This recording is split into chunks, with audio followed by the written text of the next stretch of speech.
Item SCP-001. Object Class Safe. Special Containment Procedures. SCP-001 is to be kept locked along with all data pertaining it to inside the primary archival vault on Sublevel 1 of Site 10. The vault is a custom manufactured reinforced concrete and steel vertical octagonal prism. See Appendix Q for full schematics, with a 2,000 kilogram 0.9 millimeter thick time-locked access portal in the ceiling. The time-locking schedule should be classified and available to only Dr. Wymerski. Access is conditional on three-factor authorization, e.g. keycard, fingerprint, plus passphrase. SCP-001 is among the safest artifacts in the Foundation's possession, and these measures are primarily intended to prevent theft. SCP-001 is a smooth, black, perfectly epicyclical 15.1 centimeter times 15.4 centimeter times 16.5 centimeter onyx gemstone with a mottled white pattern wrapped around its exterior, encompassing its equator and both poles. Is a complex and layered fractal filigree of gold metal. The gold is sculpted into broad strokes at what is now usually agreed to be the lower or south pole of the object. With increasing latitude, the pattern becomes progressively more intricate. Near the North Pole, also called the lock or singularity, see a question report below, the pattern of complexity progresses beyond the capability of optical or electron beam microscopes to resolve. Further investigation is pending advances in microscopy technology. The gemstone continuously emits a small quantity, 34.5007 to 34.5010 mU of thermal radiation in the microwave range. As a result, the gold filigree is to be warm to the touch. The white mottled areas emit fractionally more radiation than the black onyx areas. Other than this, SCP-001 is totally inert. It is opaque to all forms of electromagnetic and hard radiation, and so far indestructible.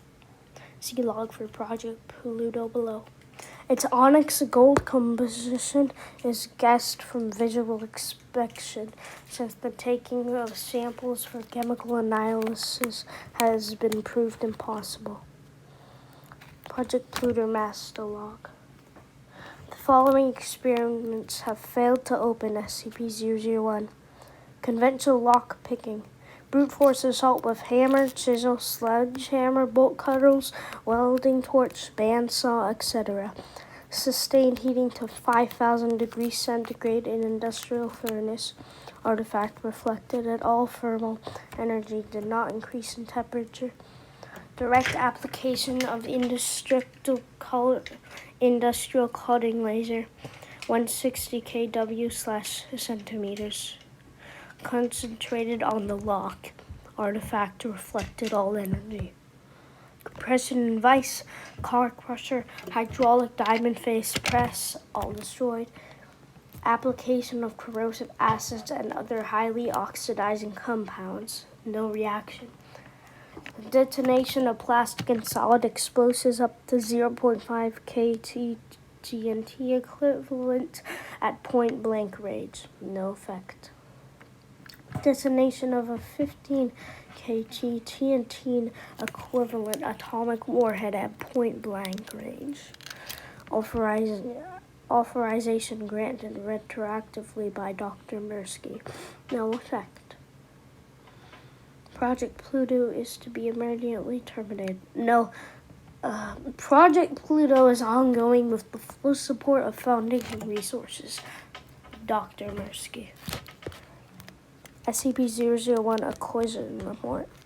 The earliest record of SCP-001 is in the handwritten journal of the minor Scottish aristocrat Sir Edwin Young, 3rd Baronet, 1611 to 1677.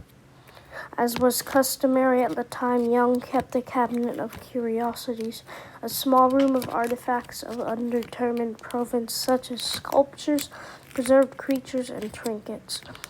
Young's journal includes references to his inquisition in 1654 of Ainbound Jewel of Ongus and Fligri, gold orphanals beyond radiational enchantment, while traveling across the Medo-Pazanian desert.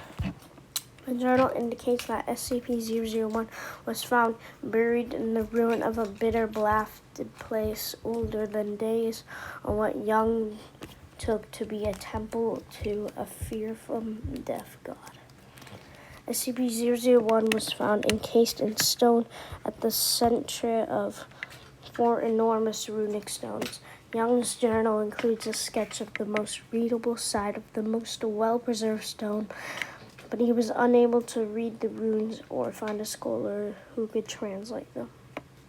Young's account of his journey to the location of the ruin is incomplete. It has not been located. Young's collections of curious provenance lay in storage for several centuries after he died. In 1805, his descendants donated SCP-001 to the Scottish National Museum in Edinburgh. The curators of the museum regarded SCP-001 as an ancient, fragile, and priceless example of ancient Sumerian metalworking. They therefore failed to discover its anomalous warmth, its indestructibility, or its impossible microscopic scale construction. They were, however, able to identify the ruins in Young's sketch as Terry Sumerian cuneiform, circa 3400 before Common Era. Only a partial translation is possible. With Lawson, Akpat on this ending finality, plus joy, plus permanence. Mr. McCandless, who performed the translation, noted, "This appears to be some sort of incantation or spell of containment. Akpat is the name of whatever is imprisoned within the gemstone." SCP-001 was finally placed on semi-permanent display in 1949. In 2003, Foundation staff observed that the modded white patterns on the surface of SCP-001 resembled the cosmic microwave background, a pattern of microwaves encompassing the entire observable universe as mapped by NASA's Wilson Microwave Atrocity probe earlier that year. Closer inspection showed the two patterns to be identical. SCP-001, along with Barrett Young's journal, was immediately purchased by a Foundation front organization and transferred to Site-10, while Dr. Q. Hack and Dr. Y. Mirsky performed an initial routine analysis. Research continues under the auspices of Dr. Mirsky, Dr. Hack having recently left the Foundation. Young's journal also includes several detailed sketches of SCP-001. In one of the sketches, a small urinate object resembling a key is shown fitted into its north pole. The key has not been recovered.